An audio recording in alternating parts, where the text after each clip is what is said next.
تاکہ ہم زبور کی کتاب کے مطالعے سے زیادہ مستفید ہوں عبادت کے متعلق۔ آپ مجھے عبادت اور حمد کے معنی بتائیے۔ میں جانتا ہوں کہ ہم کس کی، کیسے اور کہاں عبادت کریں۔ نئے ایمانداروں کے ذہنوں میں یہ سوال آتے ہیں اور انہیں ضرورت ہے کہ وہ عبادت کے بارے میں مزید جانیں اور خدا کی غلط طور پر عبادت کرنے والوں کے سوالوں کے جواب دے سکیں۔ اس لیے آپ ہمیں عبادت کرنے کا وہ طریقہ بتائیں جو کلام مقدس کے مطابق ہو۔ جی، خدا کی عبادت میں اس کی تعریف کرنا شامل ہے، اور میں کہوں گا کہ ہماری قربانیوں اور پرانے عہد نامے کی قربانیوں میں فرق موجود ہے۔ یہ جانور کا خون بہانے کی قربانی نہیں، کیونکہ مسیح کی قربانی کافی ہے۔ ہم مسیح یسوع کے وسیلے روحانی قربانیاں چڑھاتے ہیں جو کہ خدا کے نزدیک مقبول ہوں۔ پس ہم اس کے وسیلے سے حمد کی قربانی خدا کے لیے چڑھایا کریں۔ دعا ایک قربانی ہے۔ عقیدت اور خود کو وقف کرنا اور دینا یہ ایک قربانی ہے، اور یہ روحانی قربانیاں ہیں، اور ہم ایک کاہن ہوتے ہوئے خداوند کے حضور یہ قربانیاں چڑھاتے ہیں، اس لیے کہ خدا ایسی قربانیوں سے خوش ہوتا ہے، اور ہمیں چاہیے کہ ہم خود میں، اور میں کہوں گا کہ پرانے عہد نامے کے مقدسین میں فرق کریں۔ وہ اپنی عبادت خالص زمین یا جغرافیائی جگہ پر کیا کرتے تھے، پر خداوند نے سامری عورت سے یہ کہا کہ میری بات کا یقین کر، تم نہ تو اس پہاڑ پر باپ کی پرستش کرو گے نہ یروشلم میں۔ اس کے لیے جغرافیائی جگہ درکار نہیں، اس کے لیے روحانی حالت کا ہونا ضروری ہے۔ سچے پرستار خداوند کی پرستش روح اور سچائی سے کریں گے۔ خدا روح ہے، اور ہم یہ نہ سوچیں کہ وہ ہماری طرح ہے جو بخور جلنے کی خوشبو کو سونگھے۔ بے شک یہ پرانے عہد نامے میں عبادت اور دعا کرنے کی نشانی ہوا کرتی تھی، اونٹ سے بھرے ہوئے پیالے۔ یہ مقدسوں کی دعائیں ہیں، اور یہ بھی نہ سوچیں کہ خدا موسیقی سے خوش ہوتا ہے، کیونکہ خدا روح ہے، اور ہمیں یہ چاہیے کہ ہم اس کی پرستش روح اور سچائی سے کریں، کیونکہ خدا روح ہے۔ یعنی ہماری عبادت روحانی ہو جو نئی فطرت سے آئے، وہ روح القدس کے کام کی بدولت ہو یا پھر روحانی شخصیت سے آئے۔ یہ ہمارے اندر ہے، اور ہم اسے پاک روح کہتے ہیں۔ یہ وہ روح ہے جو انسان کی نئی فطرت یا انسانی روح ہوتی ہے۔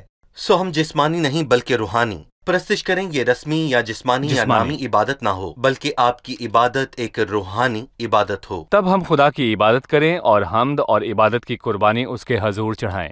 ہماری قربانی روحانی ہے کیونکہ ہم کاہن ہیں، سب ایماندار کاہن ہیں، ہم پاک مقام میں عبادت کرتے ہیں، ہم خدا کی حضوری میں اس کی عبادت کرتے ہیں۔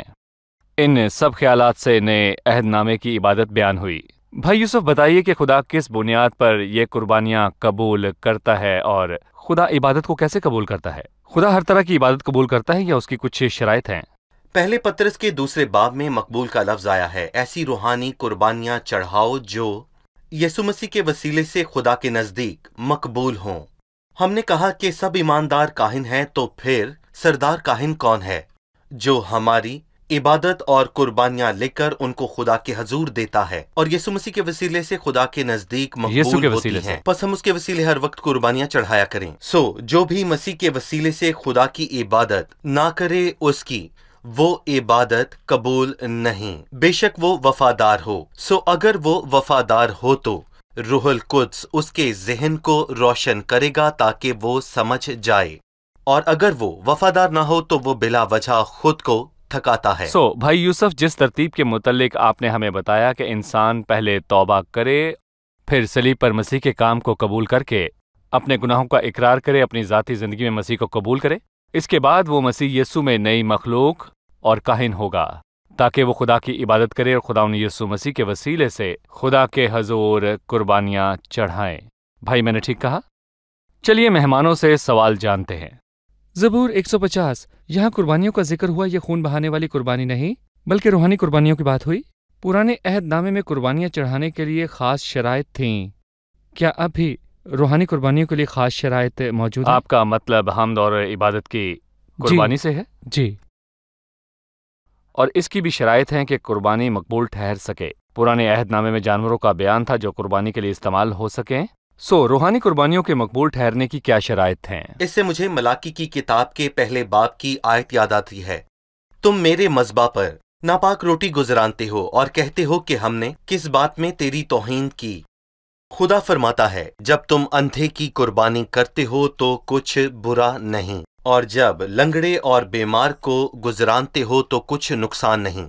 اب یہی اپنے حاکم کی نظر کر، کیا وہ تجھ سے خوش ہوگا؟ کیا تو اس کا منظور نظر ہوگا؟ خدا فرماتا ہے، سو پرانے عہد نامے میں لنگڑے، اندھے یا بیمار جانور کو قربان کرنا منع تھا۔ مثال کے طور پر سوچیں کہ اگر کسی کے پاس ایک بیمار بھیڑ ہو اور وہ سوچے کہ وہ اسے خدا کی نظر کرے تو خدا اسے قبول نہیں کرے گا۔ نئے عہد نامے کی روشنی میں اس کا کیا مطلب ہے؟ ہماری قربانیاں روحانی ہیں، ہم گائیں گے پر ایسی قربانیاں نہ چڑھائیں گے جو اندھی ہوں، یعنی جو بھی آپ گائیں آپ کو اس کی سمجھ ہو کہ ہم نے کیا گایا ہے۔ اگر آپ کہیں کہ اے خداوند میری زندگی لے لے اور اپنی زندگی نہ سونپیں تو یہ اندھی قربانی ہے یا لنگڑی قربانی ہے، یعنی آپ دیندار زندگی نہ گزاریں اور لوگوں کا حق چھینیں اور اسی میں سے خدا کی دے یکی لائیں تو خدا کو آپ کی دے یکی قبول نہیں، اس کو آپ کے پیسے نہیں چاہیے، یہ لنگڑی قربانی ہے۔ اور بیمار قربانی یہ ہے کہ اگر آپ گرجا میں موجود ہوں اور آپ کو نیند آ رہی ہو تو کیا خدا آپ کی قربانی قبول کرے گا؟ خدا آپ کی قربانی کو قبول نہیں کرے گا۔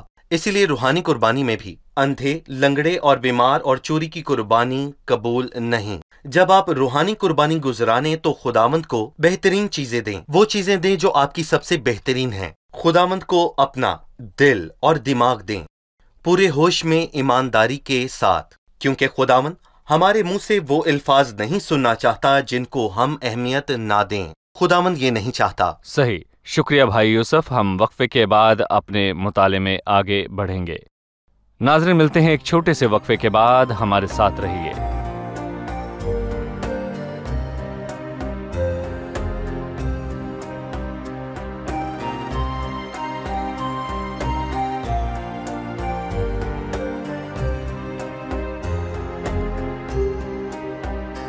عزیز ناظرین، ہم آپ کی خدمت میں دوبارہ حاضر ہیں۔ آئے مطالعہ کو جاری رکھتے ہیں اور زبور کی کتاب کی دہرائی کرتے ہیں۔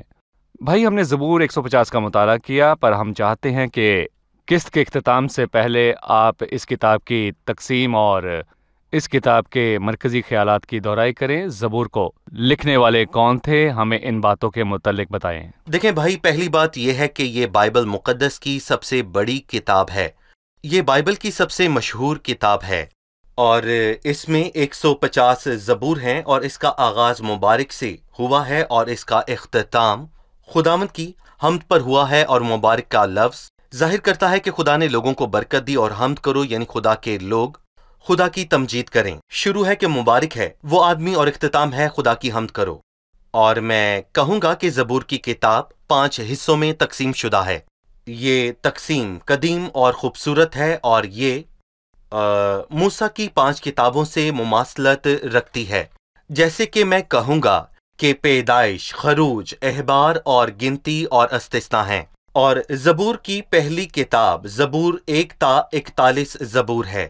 یہ پیدائش کی کتاب کو ظاہر کرتی ہے، اور پھر زبور 42 سے 72 خروج کی کتاب، اور زبور 73 سے 89 احبار کی کتاب، اور زبور 90 سے لے کر زبور 106 تک گنتی کی کتاب، اور زبور 107 سے زبور 150 تک استثنا کو ظاہر کرتے ہیں۔ ان کی تفصیل بیان کرنے کا بھائی، وقت ہم ان کے موجود متعلق نہیں۔ پہلے سیکھ جی، چکے ہم نے ہیں۔ سیکھا۔ ہمارے ناظرین ہماری ویب سائٹ biblimutaliah.com پر جا کر زبور کی کتاب کے مطالعے کی شروع کے ساتھ دیکھ سکتے ہیں۔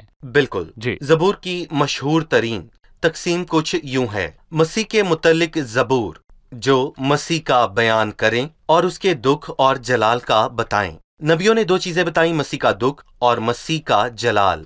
دکھوں کے 4 مشہور زبور ہیں، ان میں صلیب کی بات ہوئی ہے، جن میں زبور 22، 40، 69 اور زبور 118 ہیں۔ ان میں مسیح کا ذکر ہوا ہے جب وہ صلیب پر تھا۔ اور جلال کے مشہور زبور زبور 2 اور 8 ہیں، اور ان میں مسیح کی بات ہوئی ہے کہ وہ کل کائنات کا بادشاہ ہے۔ ہمارا ایمان ہے کہ جیسے مسیح کے دکھوں کے زبور حرفہ پورے ہوں گے، تو میں یہاں پر کہوں گا کہ اس کی سلطنت کے زبور بھی حرفہ پورے ہوں گے۔ حرفن۔ جی، زبوروں کا ایک اور مجموعہ ہے جسے ندامت اور توبہ کے زبور کہتے ہیں، اور یہ 7 مشہور زبور ہیں۔ ان میں اکثر داؤد نے لکھے، اور ان میں اس نے گناہ کرنے کے بعد توبہ اور ندامت کی بات کی۔ یہ جاننا ضروری ہے کہ توبہ ان میں سے اہم ترین چیزوں میں سے ایک ہے جو خدا انسان سے چاہتا ہے۔ شریر اپنی راہوں کو ترک کرے اور بدکار اپنے خیالوں کو اور خدا کی طرف پھرے۔ یا پھر نئے عہد نامے میں پس خدا اب سب آدمیوں کو کہ توبہ حکم کریں۔ دیتا ہے۔ توبہ اور ایمان ایک سکے کے ہی دو پہلو ہیں۔ توبہ کرنا یعنی پیالے میں سے پرانا مادہ نکالنا، اور ایمان یعنی اس کو نئے طور پر بھرنا۔ تو خدا کے پاس آ کر خود کو خالی کریں، توبہ کریں اور ایمان کے ساتھ اس کے بھلائی اور کاموں کی کثرت پر بھروسہ رکھیں اور اس پر توکل رکھتے ہوئے آئیں، اور ان 7 زبوروں میں سے زبور 32 اور زبور 51 اور پھر زبور 102 130 اور پھر زبور 143 ہیں، اور اس کے بعد ایک اور مجموعہ ہے کچھ زبور مبارک ہے سے شروع ہوتے ہیں۔ یہ 5 زبور ہیں، ان کی ترتیب بہت خوبصورت ہے، اور سب سے پہلا زبور ہے زبور 1۔ مبارک ہے وہ آدمی جو شریر کی صلاح پر نہیں چلتا اور خطا کاروں کی راہ میں کھڑا نہیں ہوتا اور ٹھٹھا بازوں کی مجلس میں نہیں بیٹھتا۔ اور یہ زبور اور یہ برکت صرف ایک شخص کے متعلق ہے، یعنی کہ مسیح، جو نہ ایسے چلا، نہ کھڑا ہوا اور نہ بیٹھا۔ پر اس کے بعد زبور میں برکت میں ہمارا بھی حصہ ہے۔ مبارک ہے وہ شخص جس کی خطائیں بخشی جس کا گناہ ڈھانکا گیا، اور جس کا گناہ ڈھانکا گیا۔ مبارک ہے وہ آدمی جس کی بدکاری کو خدا حساب میں نہیں لاتا۔ ہم یہ برکت کیسے پائیں؟ زبور 41 میں لکھا ہے، مبارک ہے وہ جو غریب کا خیال رکھتا ہے، خداوند مصیبت کے دن اسے چھڑائے گا۔ زبور 1۔ مبارک ہے وہ آدمی یعنی مسیح۔ زبور 32۔ مبارک ہے وہ جس کی خطائیں بخشی گئیں۔ زبور 41۔ ہم یہ برکت کیسے پائیں؟ اور پھر اس کے بعد زبور 119 میں لکھا ہے، مبارک ہیں وہ جو کامل رفتار ہیں، جو خداوند کی شریعت پر عمل کرتے ہیں۔ ہاں، آپ فضل سے بچائے گئے ہیں۔ اب آپ کو کیا کرنا ہے؟ بائبل پڑھنی ہے اور اس کے مطابق چلنا ہے۔ اور پھر آخری زبور 128 ہے، مبارک ہے ہر ایک جو خدا سے ڈرتا ہے اور اس کی راہوں پر چلتا ہے، تو مبارک اور سعادت مند ہوگا۔ پھر خاندانی برکات آتی ہیں، تیری بیوی اور تیری اولاد، اور پھر تو سارے شہر کی بھلائی دیکھے گا۔ اور یہ اور طرح کا مجموعہ ہے، اور یہ زبور کا ایک اور مجموعہ ہے۔ میں یہاں پر مزید کہنا چاہوں گا کہ یہ داؤد کے زبور کہلاتے ہیں، پر اس کو لکھنے والا صرف داؤد نہیں ہے۔ صحیح۔ ان کو اور لوگوں نے بھی لکھا، جیسے کہ سلیمان اور موسیٰ، لیکن زبور کی کتاب کو صرف داؤد ہی نے لکھا۔ بالکل صحیح۔ بھائی یوسف، خداوند آپ کو برکت دے۔ آپ کے ساتھ زبور کی کتاب کا مطالعہ کر کے بہت ہی اچھا لگا۔ خداوند آپ کے ساتھ ہو۔ اب وقت ہے کہ ہم جانیں مہمانوں نے آج کیا سیکھا۔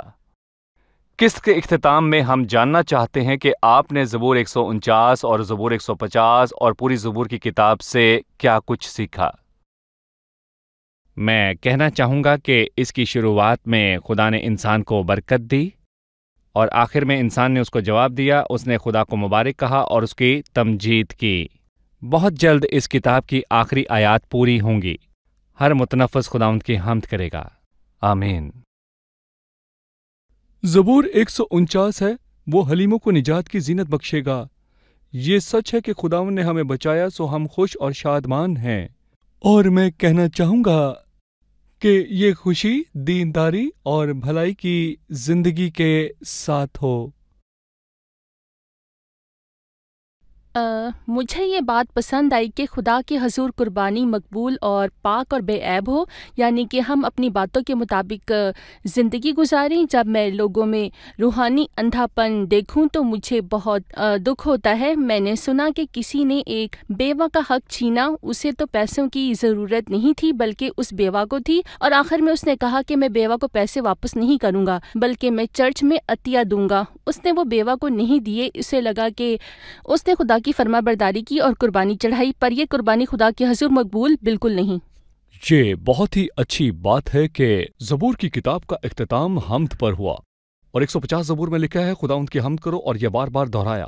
شاید ہم مصیبت کے دور میں سے گزر رہے ہوں یا ویرانے میں سے گزر رہے ہوں، تو بھی اس سفر کا اختتام حمد پر ہوتا ہے، اور اس کے آخر میں ابدی تمجید ہے۔ صلیب پر مسیح کے کام کی بدولت ہمارے منہ میں نیا گیت ہے۔ اسے توبہ اور نجات کا گیت کہہ سکتے ہیں، جو ہم سے محبت رکھتا ہے اور جس نے اپنے خون کے وسیلے سے ہمیں خلاصی بخشی۔ آمین۔ شکریہ، خدا آپ کو برکت دے۔ بھائی یوسف، آپ کا بھی شکریہ۔ خدا ان کے فضل سے ہم ایک نئی کتاب کے ساتھ دوبارہ حاضر ہوں گے۔ عزیز ناظرین، ان گیتوں کو ہمارے دل تک پہنچانے کے لیے اور دلوں سے خدا تک پہنچانے کے لیے بہت بھاری قیمت چکانی پڑی۔ خدا کے بیٹے نے صلیب پر اپنی جان دی، مسیح مصلوب ہوا اور کہا اے میرے خدا تو نے مجھے کیوں چھوڑ دیا۔ اس کے پکارنے کی آواز آج ہمارے لیے ایک گیت بنے۔ اس نے یہ گیت ہمارے لیے تیار کیے کہ ہم گائیں اور شادمان ہوں اور لائق طور پر اس کی عبادت کریں۔ خدا ہماری عبادت قبول کرے، اس لیے بھاری قیمت چکائی گئی، مسیح نے صلیب پر جان دی۔ آج کی قسط سے ہم نے سیکھا کہ خدا وہ گیت اور تمجید قبول کرتا ہے جس کی بنیاد صرف اور صرف مسیح کی قربانی ہو اور وہ مسیح کے نام سے آئے۔ خدا ہر عبادت کرنے والے اور دروازہ کھٹکھٹانے والے کو قبول کرتا ہے، بشرطے اس کی بنیاد مسیح کی قربانی ہو اور اس کا انحصار مسیح کی کاملیت اور اہلیت پر ہو۔ اس لیے میں حوصلہ افزائی کروں گا کہ اس سوال کو دوبارہ سوچے کہ خدا کی عبادت کیسے کرتے ہیں اور یہ عبادت کس صورت میں ہے۔ کیا آپ اس کے رحم کے انتظار میں کھڑے ہیں؟ تو اگر اس کی بنیاد مسیح کی صلیب کے سوا کچھ اور ہے تو آپ خطرے میں ہیں۔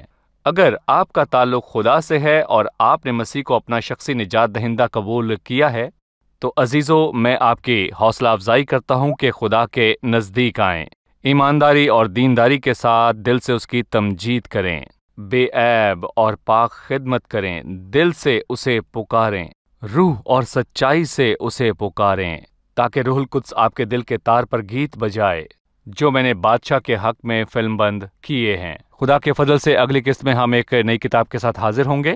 تب تک اپنا خیال رکھیے، خداوند آپ کو برکت دے۔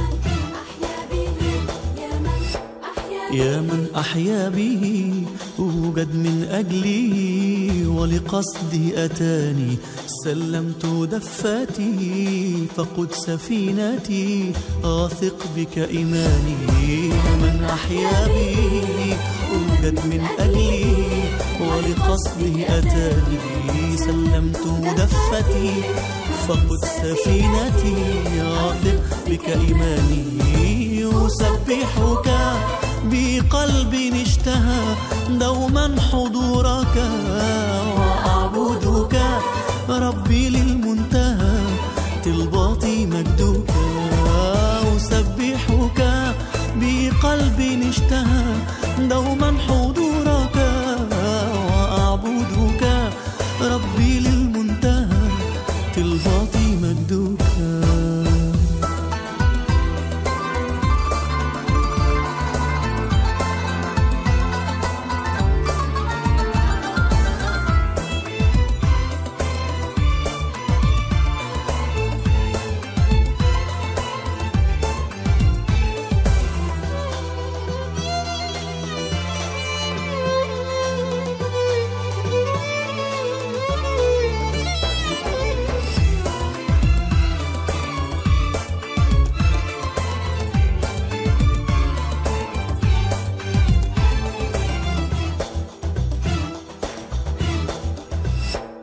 أذني ثاقبتها ولعن بحبك فشخصك سباني حبك أسكرني عطفك غمرني وأدامك فداني أذني ثاقبتها ولعن بحبك فشخصك سباني حبك أسكرني غمرني وأدامك فداني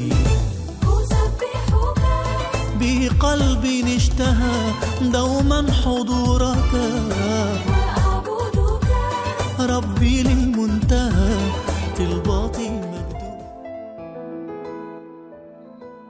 تیرا کلام رہے گا قائم پہاڑ جب نہ رہے خدایا، تیرے منہ کی ایک بات بھی ٹلے گی نہ چاہے کچھ بھی ہو، تیری مانند یہ ہے زندہ سونے سے بھی قیمتی، میرا دل یہ دے گواہی ہے یہ کتاب عظیم، نازل کرے اپنا کلام شکستہ دلوں کو سکون ملے، تاریکی دور ہو میری راہیں روشن کر، دل اپنا کلام کثرت سے اے خدا بدل دے، رہائی دے کثرت سے پھل ملاؤ، کلام رہے گا قائم پہاڑ جب نہ رہے خدایا، تیرے منہ کی ایک بات بھی ٹلے گی نہ چاہے کچھ بھی ہو۔